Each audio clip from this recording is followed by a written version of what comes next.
Hi, I'm Kajal this side. Okay, so now today we are going to discuss on NPO, non-profit organization, which is also known as non-business entity. Okay, so what is NPO and what? So basically, we are going to discuss about it. NPO use its surplus for its further achieve rather than distributing surplus among the shareholders as profit or dividend. NPO में क्या होता है ना कि हम लोग जो surplus आते हैं उसको हम फर्दर अचीव के लिए अपने पास रखते हैं, ना कि हम उसको शेयर होल्डर्स में जा कर के डिपॉजिट डिस्ट्रीब्यूट कर देते हैं एज अ प्रॉफिट या फिर डिविडेंड।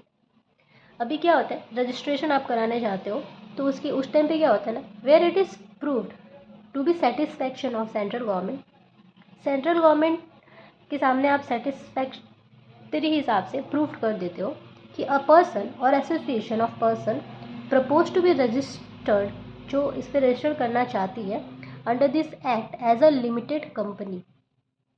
उसके लिए क्या करना पड़ेगा, इट्स ऑब्जेक्टिव, आपको क्या प्रूव करना पड़ेगा कि आपका जो ऑब्जेक्टिव है ना वो प्रमोशन ऑफ कॉमर्स है, साइंस है, आर्ट्स है, स्पोर्ट्स है, एजुकेशन है, एक्सेट्रा, और भी बहुत सारी चीज़ें होती हैं। ठीक है, wait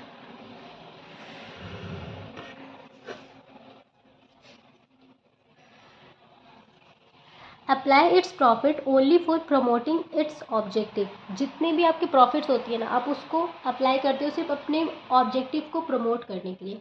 NPO can not declare dividend, जो एनपीओ होती है ना वो डिविडेंड डिक्लेयर कर ही नहीं सकती है और ना ही अपने प्रॉफिट को डिस्ट्रीब्यूट कर सकती है शेयर होल्डर को। अब आ जाते हैं, NPO shall enjoy all the privilege.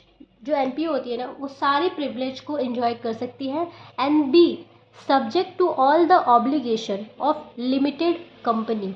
मतलब जो एनपीओ ना एज इट इट कंपनी जैसी होती है, बस उसमें क्या होता है ना कि आप प्रॉफिट को नहीं बांट सकते अपने शेयर होल्डर में। Biggest difference between the normal companies and the NPOs, okay, because it is a non business entity.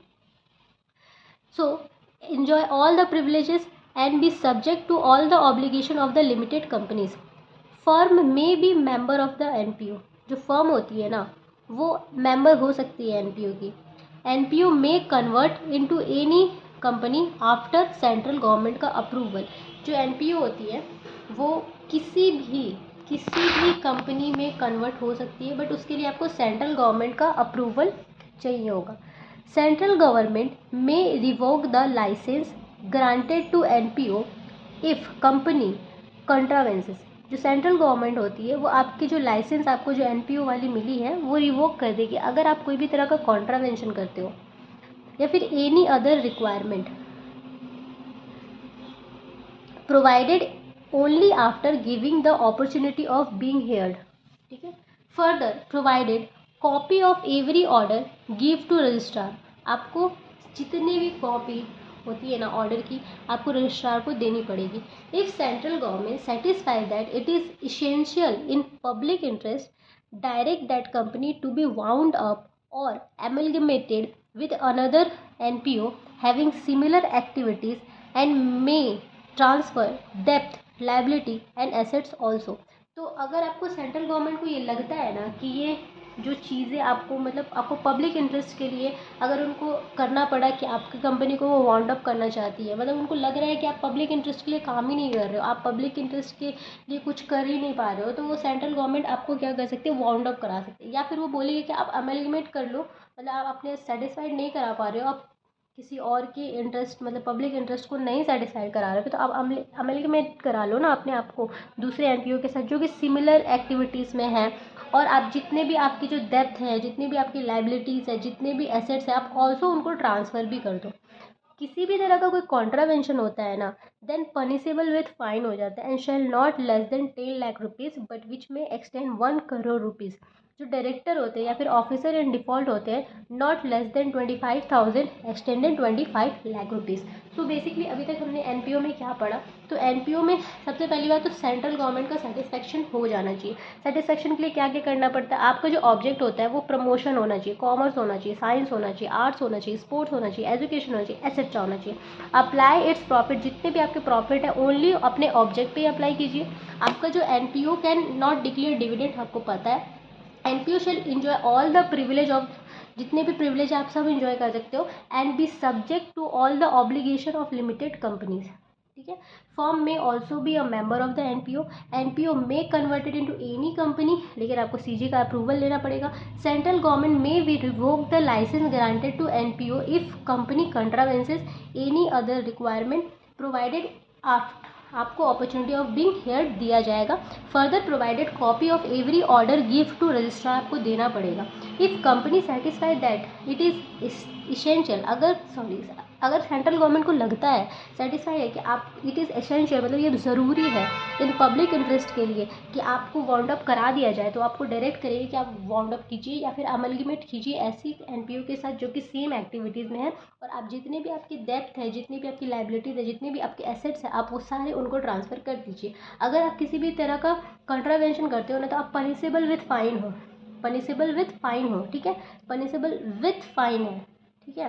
And shall not less than 20 lakh rupees, बच बीच में एक्सटेंड कितना वो एक्सटेंड हो सकता है 1 करोड़ रुपीज़, और अगर कोई डायरेक्टर है या फिर ऑफिसर इन डिफॉल्ट है तो उनको 25,000 से लेकर के 25 लाख रुपीज़ तक है। Okay, so now licence under the section 8 of for existing companies, तो लाइसेंस अंडर सेक्शन 8, ठीक है, अंडर सेक्शन 8 का जो लाइसेंस होता है वो क्या है, देखो, a limited company registered under this law और under any existing law which is desires to being registered as a NPO without the addition of its name limited, मतलब आप अपने नाम पे लिमिटेड नाम का जो टैग होता है ना वो नहीं लगा रहे हो, and the word private limited मतलब आपने प्राइवेट लिमिटेड भी नहीं लगा रहे हो और ना ही लिमिटेड लगा रहे हो, shell make an application in form number INC 12। तो अब बेसिकली आपको अगर लाइसेंस चाहिए ना सेक्शन 8 कंपनी यानी NPO का, तो आप क्या करोगे, किसी भी अगर आप किसी भी लॉ में रजिस्टर्ड थे एग्जिस्टिंग लॉ में, या फिर आप डिज़ायरियस हो कि रजिस्टर होना चाहते हो एज ए NPO, तो आपको क्या करना पड़ेगा, फॉर्म नंबर INC 12 में आपको रजिस्ट्रार को अलॉन्ग विथ फ़ी आपको क्या करना पड़ेगा, एप्लीकेशन देना पड़ेगा। This licence shall be in form INC 16, ये जो लाइसेंस होती है ना ये आपको INC 16 में और INC 17 एज द केस में B registrar shall have a power to include in the license such other conditions। तो रजिस्ट्रार के पास क्या होता है ना, आप एप्लीकेशन INC 12 में दीजिए, आपको जो लाइसेंस मिलता है वो INC 16 या फिर फॉर्म INC 17 में रजिस्ट्रार आपको दे देता है, और वो उसके पास पावर है कि वो कुछ और भी एडिशनल कंडीशंस उसमें रजिस्ट्रेशन के टाइम पे वो उस पर आपको लाइसेंस में लिख के मेंशन करके दे देगा, ठीक है। The registrar may instruct the company to insert in its MOA and AOA and partly in one or partly in another, मतलब क्या बोलना चाह रहा है कि जो रजिस्ट्रार है ना वो आपको और उसके पास पावर है कि वो कुछ कंडीशंस वगैरह तो लेट डाउन कर ही देगा लाइसेंस में, ऑल्सो आपको इंस्ट्रक्ट भी कर सकता है, बोलेगा कि आप क्या करो ना, आप अपना इंसर्ट कीजिए, आप अपना MOA AOA को इंसर्ट कीजिए एंड इंसर्ट द कंपनी, ठीक है, और या तो पार्टली इन वन और पार्टली इन अदर, ठीक है। सबमिशन ऑफ डॉक्यूमेंट्स क्या बोला गया कि एप्लीकेशन शेल कंप्लाई, एप्लीकेशन में क्या क्या कंप्लाई होगा, MOA रहेगा, AOA रहेगा, ठीक है। Declaration as given in form INC 14 by a advocate CA CMA CS in practice that MOA and AOA is draw up in conformity of section 8 provisions draw, ठीक है। तो बोला गया है कि MOA AOA भी रहेगा, ठीक है, आपका डिक्लेरेशन भी रहेगा। डिक्लेरेशन कौन देगा, डिक्लेरेशन फॉर्म नंबर INC 14 में रहेगा, किसके द्वारा रहेगा, एडवोकेट देगा, CA देगा, CS देगा, CMA इन प्रैक्टिस, मतलब ये तीनों ही प्रैक्टिस वाले होने चाहिए, और एडवोकेट भी प्रैक्टिस वाला ही होना चाहिए, ऐसा नहीं कि कोई भी एडवोकेट, ठीक है। That MOA and AOA is drawn up in conformity of section 8। उसके बाद बोला गया for each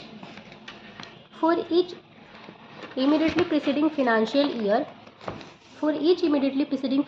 year of the date of application, financial statement, board report, audit report आपको क्या करना पड़ेगा, आपको सबमिट क्या करना पड़ेगा हर साल का, each immediately preceding financial year का आपको क्या करना पड़ेगा, फिनेंशियल स्टेटमेंट देना पड़ेगा, बोर्ड रिपोर्ट देना पड़ेगा, ऑडिट रिपोर्ट देना पड़ेगा, details of the assets and liabilities देना पड़ेगा as on the date of the application, और within 30 days preceding that days, मतलब आप जिस दिन सबमिशन करने जाते हो ना, सब कुछ कम अप्लाई करने जाते हो, तो या तो उस दिन ही आप अपने एसेट्स एंड लाइबिलिटीज़ का सारा डिक्लेरेशन वगैरह जितना भी डिटेल्स आप वो सब दो, या फिर with in 30 days preceding that day. Estimate next 3 years income and expenditure, आपका नेक्स्ट 3 years का क्या इनकम और क्या एक्सपेंडिचर होने वाला है उसको भी एक रफली एस्टिमेट करके बता दीजिए। Certified copy of resolution pass in SR या फिर BR, आप जितने भी सर्टिफाइड कॉपीज होंगी ना रेजोल्यूशंस के, वो या तो BR वाली या फिर SR वाली, यानी बोर्ड रेजोल्यूशन और स्पेशल रेजोल्यूशन वाली, वो भी होनी चाहिए। और declaration by each of the person making form INC 15, जितने भी पर्सन जो फॉर्म INC 15 बना रहे हैं ना, उन सारे लोगों का डिक्लेरेशन होना चाहिए। Okay, bye bye, that's it.